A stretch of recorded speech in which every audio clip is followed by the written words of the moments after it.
Bonjour à tous et à toutes et bienvenue dans le journal d'une lycéenne, au micro, votre hôte Léane. Bienvenue pour cette toute première émission de l'année 2022.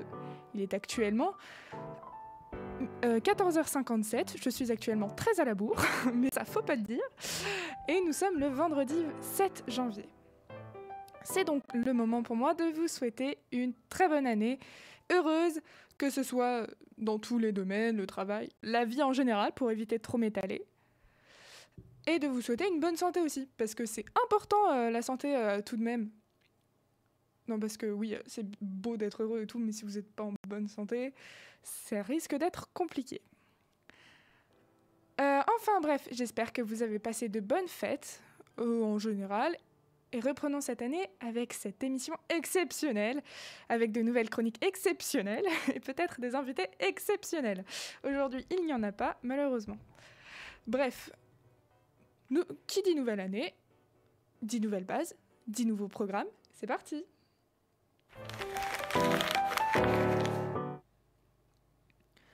Alors, pour ce nouveau petit programme, nous allons parler premièrement de l'hypnose. Alors oui, je sais, c'est bizarre, dit comme ça, mais je vous jure, vous n'allez pas le regretter. Alors, s'il vous plaît, ne partez pas tout de suite. Puis suivra la musique de la semaine, ainsi que ma deuxième chronique sur les jeux vidéo. Bref, petit programme, ou pas, assez sympathique pour ce début d'année.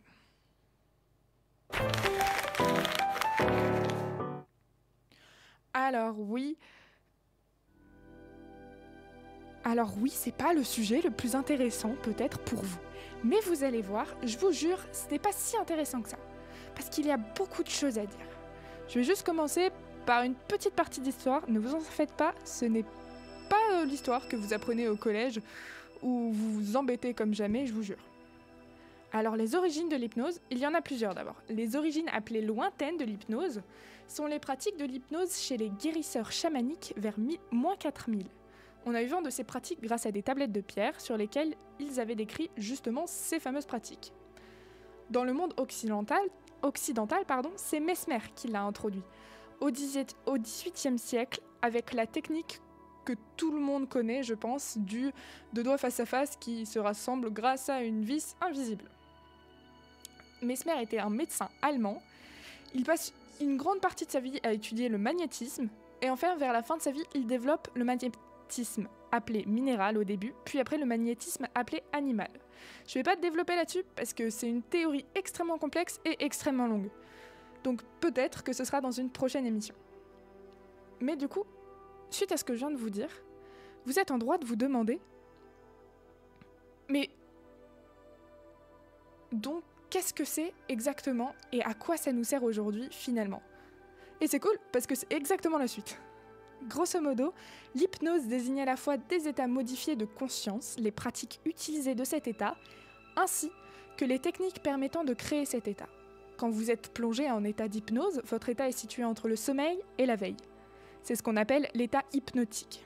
Cet état, il permet de soulager ou de résoudre de nombreux troubles, douleurs, addictions, phobies, dépressions, comme par exemple les troubles digestifs ou les troubles du sommeil. Pour soigner ces nombreux troubles, il existe un tas de types d'hypnose. Je vais vous en citer quelques-uns et en développer quelques-uns. Pas tous parce qu'il en existe vraiment un certain nombre et ça aurait été trop long de tous vous les décrire.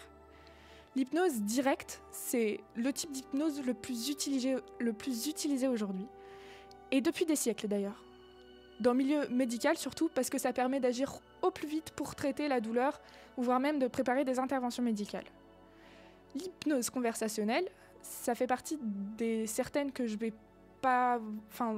vais pas vous en parler aujourd'hui. L'hypnose ericksonienne, celle-là aussi, et la neurohypnose. Il nous reste l'auto-hypnose et l'hypnose humaniste. L'auto-hypnose, comme son nom l'indique, c'est une personne qui se met elle-même dans cet état hypnotique. C'est elle qui s'y met toute seule et qui donc va chercher les solutions à ses problèmes seule pour améliorer sa vie et son quotidien. L'hypnose humaniste, elle, c'est là où le thérapeute, ou hypnothérapeute dans ces cas-là, est un simple guide qui donnera les clés nécessaires au patient pour avancer. Cette thérapie est plus courte que les autres. Enfin, après, ça dépend ce que vous traitez. Si vous traitez un trouble digestif, la thérapie sera pas la même et ne durera pas le même temps que si vous traitez un trouble du sommeil. J'ai un peu de mal à parler aujourd'hui, je m'en excuse. Un trouble du sommeil, donc ça dépend de ce que vous traitez, où, quand et comment. Petit conseil soit dit en passant, choisissez correctement quelle façon pour vous est la meilleure pour traiter ce trouble et si vous êtes prêt. C'est très important de savoir si on est prêt. Si on n'est pas prêt, on ne peut pas faire le pas face à l'hypnose. Pour ce qui est des autres domaines, je ne saurais pas trop comment vous les décrire. Parce que c'est un sujet tellement vaste, l'hypnose. Vous imaginez, j'arrive comme ça devant vous et je vous dis « Salut, c'est quoi l'hypnose ?» Enfin, de votre point de vue. Vous avez 4 heures. Et bah... je vous donne un paquet de feuilles doubles, un stylo, et je vous laisse 4 heures. Et je vous regarde, je vous observe. C'est vraiment un sujet hyper vaste, l'hypnose. Enfin bref, là n'est pas le sujet. Mais sachez que si vous voulez apprendre l'hypnose par vous-même, c'est possible, parce qu'il existe un nombre incalculable de livres sur l'hypnose et comment l'apprendre. Comme par exemple La voix de l'inconscient de Jean-Emmanuel Combes, Hypnose d'Olivier Loquette, je crois que ça se prononce comme ça, Les secrets de la communication de Richard Bandler et John Grinder, de l'introduction hypnotique de Jérôme Etzegolf, je crois que ça se prononce comme ça, Les leviers du changement de Jordan Véro, ou encore L'hypnose et moi de Agathe Maire. C'est une petite sélection sympa de livres sur l'hypnose que je vous propose. Mais j'en passe beaucoup. Donc si c'est un domaine que vous appréciez, renseignez-vous auprès de blogs, de personnes intéressées et plein de trucs. Je suis sûre que vous trouverez votre bonheur. Mais l'hypnose impose quand même quelques conditions. Si vous voulez apprendre l'hypnose, vous devez savoir pourquoi faire. Et si c'est juste pour impressionner des amis, faire votre propre idée de ce que c'est, faire des blagues, j'en sais rien moi. Trouvez une raison pour laquelle vous voulez faire ça. Il est aussi fortement déconseillé de faire ça sur quelqu'un d'autre, au risque de blesser. Même si vous apprenez l'hypnose par le plus grand hypnothérapeute du monde, vous ne pouvez pas soigner quelqu'un. Vous n'êtes pas médecin. Imaginons que vous arrêtez de fumer grâce à l'hypnose, ce qui est quelque chose d'assez cool quand même. Vous ne pouvez pas demander à quelqu'un de faire la même chose. Si la personne n'est pas prête psychologiquement à vouloir arrêter de fumer, vous ne pouvez pas lui obliger. Vous n'avez pas fait d'études, vous ne pouvez pas savoir comment la personne en face va réagir. C'était un point assez important parce qu'il y a plein de personnes qui se sont fait avoir et qui les a blessées. Enfin, ce genre de type d'hypnose, ça les a blessées parce que du coup, elles n'ont pas trouvé de solution à leur problème et ça leur a rajouté un problème. Bref, c'était le petit point. Faites attention à vous et à ce que vous faites. Si vous ne savez toujours... Si vous ne savez toujours pas, vous pouvez trouver... Excusez-moi. Bref, si vous ne savez pas, vous pouvez toujours aller regarder les autres le faire, parce qu'il existe des milliers et des milliers de vidéos dans toutes les langues de comment vous pouvez apprendre l'hypnose sur la plateforme YouTube ou même sur les réseaux sociaux. Les plus connus en France étant Fabien Olicard, grand maître dans l'art bien évidemment, plus besoin de le présenter, Charles Ed, qui lui est plus sur les réseaux je crois, et qui vous détruit littéralement le cerveau à travers votre écran. Bref, il est juste incroyable. Et Pierre Sika, on garde le meilleur pour la fin bien évidemment. Lui aussi étant un maître de l'hypnose, je vous conseille d'aller checker vite fait ce qu'il fait. Il a fait un concept qui s'appelle le joke de papa sous hypnose. Le joke de papa étant un jeu américain où en gros c'est deux personnes qui s'affrontent sur un duel de blagues nulles. Celui qui rigole a perdu. Et là dans ce concept, c'est celui qui rigole, il dort. Enfin, il les endort pas vraiment, il les met dans l'état hypnotique. Où en gros il va leur introduire un ordre hypnotique. Donc par exemple, il va retirer les cordes vocales françaises pour les remplacer par celles d'un canard. Mais il le fait pas vraiment. Bref, c'est un concept super drôle, sans méchanceté envers les gens qui jouent, et même les gens qui jouent entre eux, il n'y a aucune méchanceté envers personne. Et enfin bref, c'est une dinguerie. Je crois que j'ai fini cette présentation. Vous pouvez aller checker tout ce que je viens de vous dire sur Internet ou dans les grands magasins, que ce soit de livres, librairies, etc. pour les livres. Et voilà, je vous conseille vraiment d'aller regarder si vous êtes intéressé par ça aux 3 personnes que je viens de vous citer parce qu'elles sont vraiment très fortes et elles expliquent très très bien. D'ailleurs, les noms de livres, c'est de là où je les sors, c'est plutôt de leurs vidéos à eux que je les sors. Donc, franchement, allez voir. C'est sur cette présentation que se finit ma chronique. J'espère qu'elle vous aura plu. On va passer maintenant à la musique de la semaine.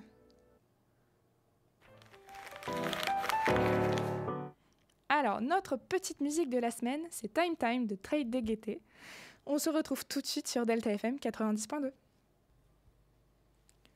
C'était Time Time de Trade DGT. Vous êtes en train d'écouter le journal d'une lycéenne sur Delta FM 90.2. On se retrouve avec ma chronique sur les jeux vidéo.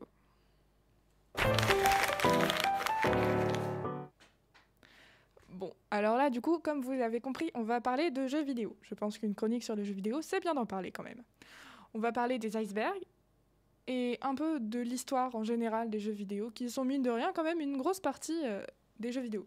Quand je dis ça, je parle des icebergs, bien évidemment, parce que je suis au courant que tout le monde ne sait pas ce que c'est. Mais on y reviendra un peu plus tard. D'abord, on va parler de ce qu'est un jeu vidéo. Un jeu vidéo est un jeu sur écran, je pense que jusque-là, ça va pour vous. Mais il sert à divertir les gens, qu'ils soient jeunes ou bien âgés. Par exemple, une mamie de 88 ans qui joue à Animal Crossing. Je vous jure, c'est vrai, ça existe. Enfin bref, c'est pas la question du tout. Les jeux vidéo sont sous plusieurs formes et plusieurs structures pour convenir à un maximum de monde. Il existe les jeux à structure linéaire, c'est-à-dire où vous avez un objectif et une seule route pour y arriver avec tous les obstacles bien évidemment qu'elle contient. Dans ce type-là, on peut retrouver les Mario Bros, enfin du moins les niveaux de Mario Bros, ou alors celui qui correspond le plus en ce moment même, Undertale. On peut aussi retrouver les jeux à embranchement plus connus sous le nom de jeux à monde ouvert, C'est un jeu où en gros vous avez plus de chemins, plus de possibilités pour y arriver à la fin du jeu. En gros, vous avez plein de petites routes pour vous mener vers la grande route pour arriver à la fin du jeu. On a par exemple Assassin's Creed qui est dans ce cas-là, ou Far Cry. Enfin, les premiers Far Cry le font plus que ceux qui sont sortis assez récemment. Il existe aussi les jeux avec une structure appelée noyau, aussi appelée hub, HUB, est une structure qui se compose d'un point central, non hostile dans la plupart du temps. C'est soit le début du jeu, soit un endroit où on revient à chaque fois. Cet endroit peut être un endroit avec des magasins, par exemple dans Luigi's Mansion 3, ou si on a besoin, on retourne voir le professeur Catastrophe, si on a envie d'os doré pour revivre, etc., etc. Dans les jeux les plus connus de cette structure-là, on a God of Wars, ou Gris, qui est légèrement moins connu, mais qui est le meilleur exemple, je pense. Et enfin, pour finir, on a les jeux de type structure à arène. En gros, alors attention, mon explication n'est pas forcément très adaptée. C'est pas moi qui déplace mon personnage dans un endroit prédéfini, mais plutôt dans une arène. Ou un niveau, si vous préférez. Le premier exemple qui me vient là maintenant tout de suite, c'est Cuphead, qui est un jeu dans lequel on clique sur l'endroit où on veut aller pour battre un ennemi ou une vague d'ennemis. Je sais pas si c'est très clair, mais j'arriverai pas à mieux vous le décrire. Donc là, je vous ai expliqué tout ça. Et vous allez sûrement me demander où est-ce que je vais en venir. Parce qu'effectivement, j'ai dit que j'allais vous parler d'iceberg, mais pour l'instant, il n'y en a pas un seul en vue. Eh bien, c'est pour vous... c'est que si j'en parle plus tard, au moins vous saurez restituer ce que c'est, de quoi je parle, et vous comprendrez un minimum de quoi je parle. C'est bon pour vous ? Je sais pas pourquoi j'attends une réponse, vous n'êtes pas avec moi. Enfin bon. Le tout premier jeu du monde étant Odyssey, plus connu sous le nom de Pong. C'est un jeu qui est composé d'un écran noir et d'une barre blanche et de barres blanches que vous pouvez déplacer, ainsi qu'une petite pile blanche au milieu de l'écran. Le but étant d'avoir le plus de points en faisant passer la petite balle blanche du côté adverse, hors des limites visibles du joueur, afin de gagner le plus de points possible. Vous l'avez ou pas ? Je sais toujours pas pourquoi j'attends une réponse, vous n'êtes toujours pas avec moi, mais je pense que oui. Pong étant le tout premier jeu 2D, il n'a quasiment aucun bug. On va légèrement avancer dans le temps, parce que là, il n'y a pas grand chose à dire... Il n'y a pas grand chose à dire. Pardon, il n'y a pas grand chose à dire dessus. On arrive donc au deuxième jeu, qui est Donkey Kong.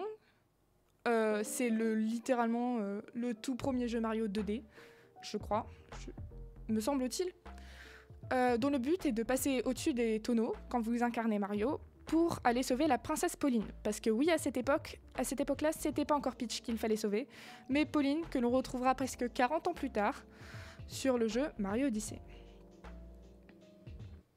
On continue et on avance un tout petit peu dans le temps.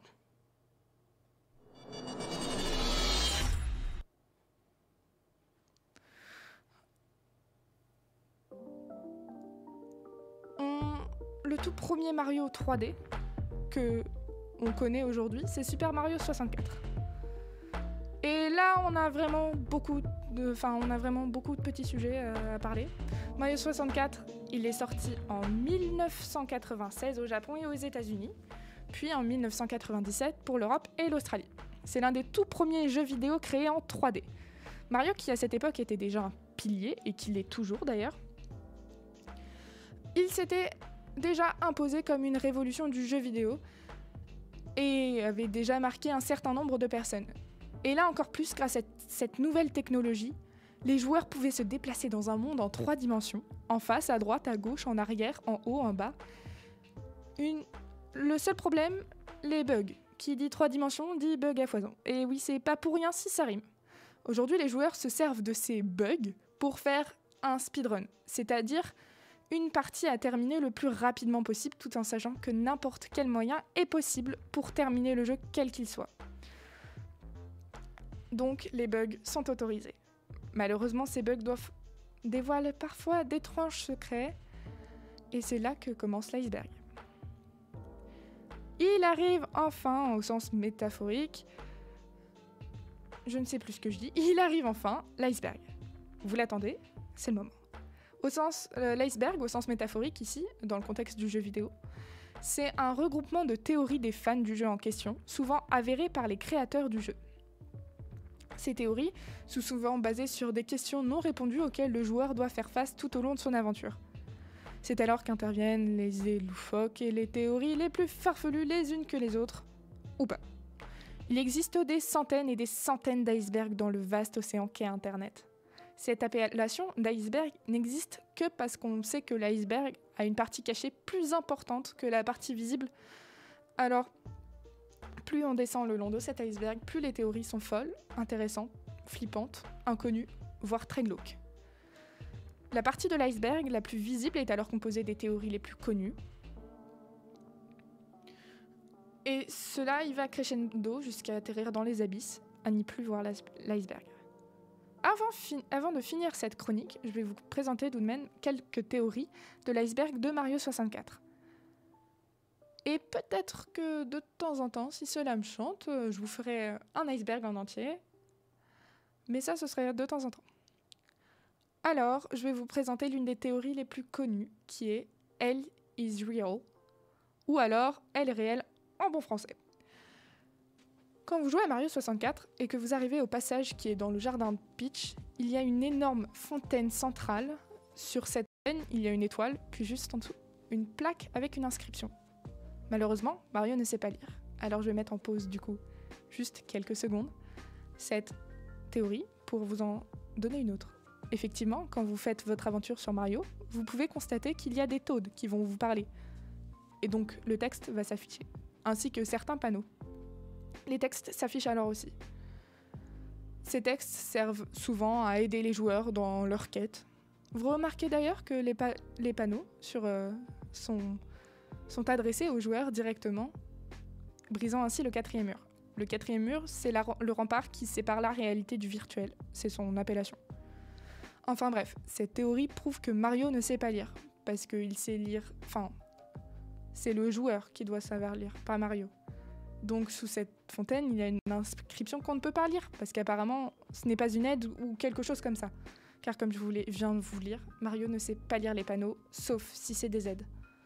Mais toi, joueur avisé que tu es, tu essayes de décrypter l'inscription, voyant ainsi apparaître « L is real ». Si vous connaissez un peu la licence Mario, quelle qu'elle soit, vous savez que Mario a un frère qui s'appelle Luigi. D'où le nom Luigi's Mansion tout à l'heure. Mais tiens, Luigi, ça commencerait pas par la lettre L par hasard ?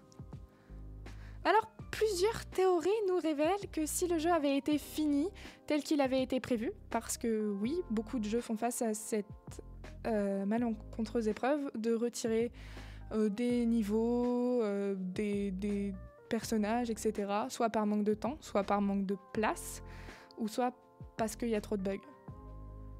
Alors si le jeu avait... si on nous avait donné le jeu fini tel qu'il avait été prévu au départ, on aurait pu jouer Luigi, puisque suite au grand leak de 2020, donc là aussi je vais vous expliquer un peu ce que c'est, mais un petit peu plus tard, il a été trouvé dans les fichiers du jeu où les prototypes de Luigi sont réels avec les animations de Luigi. Luigi aurait alors réellement dû exister. Donc le grand leak de 2020 c'est une fuite, du coup, leak c'est fuite en anglais. C'est Nintendo qui a fait fuiter des fichiers avec donc du coup de Mario 64 par exemple, où on peut voir beaucoup de choses du jeu qui ne sont pas dans le jeu aujourd'hui tel qu'on le connaît, mais qui auraient dû y être à la base. Et parmi ce grand leak, il y a aussi beaucoup de choses par rapport à Zelda, il y a aussi beaucoup de choses par rapport à plein de grandes licences Nintendo. Mais alors, pourquoi nous n'avons pas eu la possibilité d'avoir Luigi dans le jeu, comme même si ça avait été un Toad, même si on n'avait pas pu forcément le jouer, pourquoi on n'a pas eu de l'avoir dans le jeu final ? C'est sur cette question que se termine ma chronique. J'espère qu'elle vous aura plu. D'ailleurs, si vous écoutez bien, dans le fond, nous entendons une musique de Zelda, qui est utilisée souvent par mes amis de Choupot. Je leur ai piqué la musique, en fait, d'ailleurs. Avec le raccord, bien évidemment. Donc c'est sur cette question que se termine ma chronique. J'espère qu'elle vous aura plu, mais...